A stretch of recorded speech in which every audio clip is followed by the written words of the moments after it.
Hey, it's your buddy. Peace and harmony with you here today.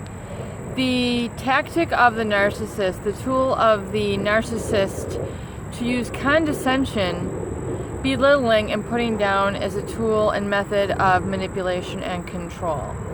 It is well known that the narcissist seeks to control everything and everyone in their environment strictly for their own ends. This means that no matter what the cost, no matter who they hurt, no matter whom they betray, it is their always goal that is forefront in their mind to control the situation to their advantage and often to the exploitation and detriment of others.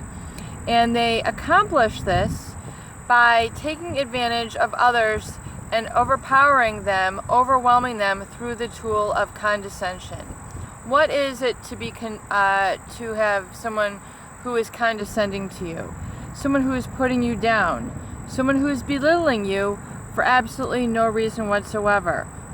This is their tactic of criticism, and sometimes it can be verbal, in terms of a verbal criticism to you. Something very obvious is the clothes you wear, your hairstyle, the book that you're reading, the food that you're eating, the people who you hang out with, the manner of your speech, the tone of your speech. They can criticize everything and anything. In fact, the narcissist, the utmost cruel, are the ones who will criticize that which you have absolutely no power over and no control over. For example, the narcissist is known to abuse children through criticizing their hair color, their voice, their sex. I wish you were a girl when you were a boy. I wish you were a boy when you were a girl. Ignoring them, not giving them food. All these sort of tactics are ways of criticizing and belittling and making someone to feel less than, smaller, and weak. And it seems very, very counterintuitive that a narcissist would do this, because it would seem natural that a narcissist, if they're seeking to develop a culture that is thriving and excelling, that they would seek to uplift and empower people. The narcissist does not take that route. They take the route of supreme and utter and utmost control over others by seeking to overpower them. This is done through belittling, through judging, through criticism, and creating themselves basically as a demigod. And this is no more revealed than in the narcissist family. If the parent is a narcissist, the narcissist seeks to control the children which they have brought into this world strictly as narcissistic supply.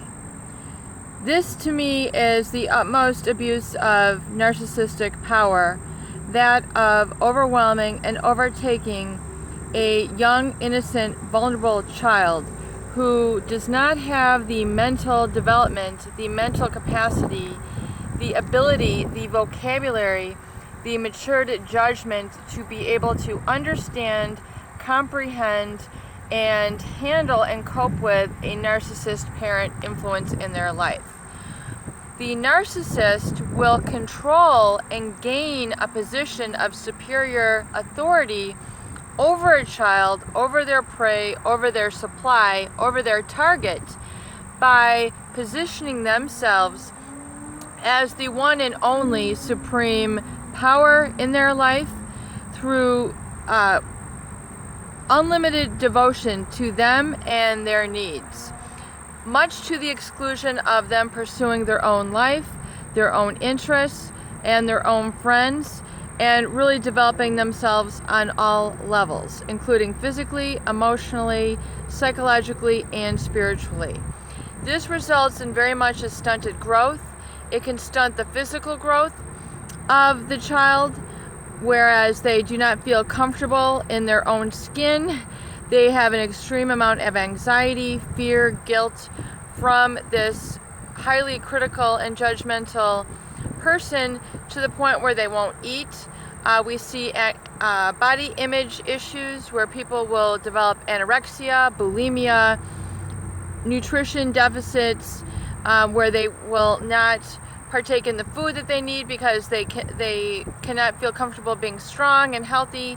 So they, under the oppression of the narcissist, they also tend to identify with their abuser and seek to become essentially oppressing of themselves as well, because that is the only original bond that they have in their family and in their environment.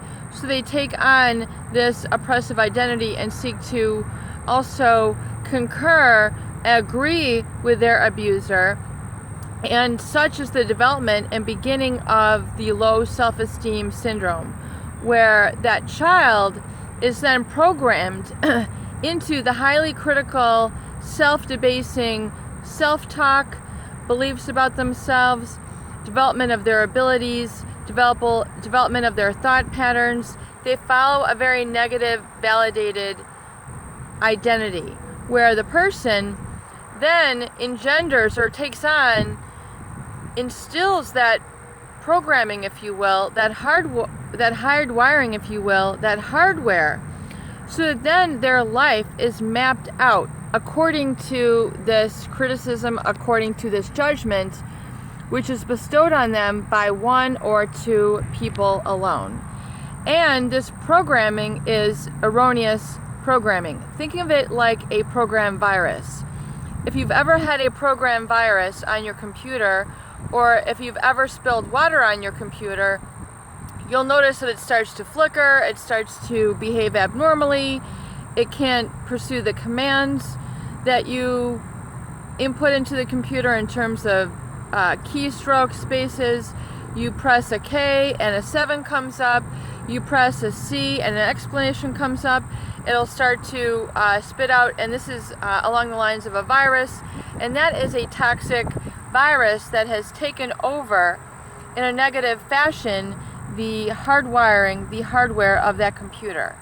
Much the same occurs in the mindset of the abused, physically, emotionally, psychologically, and spiritually abused target of the narcissist. And when this occurs in a child's life, they have no other choice than to identify with this abuser and take on and imprint that negative self-programming. This can be very detrimental, highly destructive, highly crippling, and can really offset the healthy development of that person, as you can imagine. So realize that this is a tool of control and nothing more. It is strictly a tool to make you subservient to them and underneath. Subservient means underneath, underneath the serving of. So it is strictly to keep you subservient, and that is not really our true path in life. Our true path in life is not to be subservient to a critical cause, one person or two people maximum. Our goal in life is to bring out our talents, our God-given abilities, our heart, these things that are intrinsic to us, innate to us, our love of life, our humanity, our empathy with others. Now, these are talents which are God-given and innate. And it is the goal of the narcissist to eradicate these, meaning to destroy them, do away with them, annihilate them, erase them, or at best keep them muffled under their subservient tactics. The true goal of life is not to be subservient, is not to be manipulated and controlled. It is to be empowered, to pull out your strength, to pull out your talents, to pull out your best, to pull out your personality.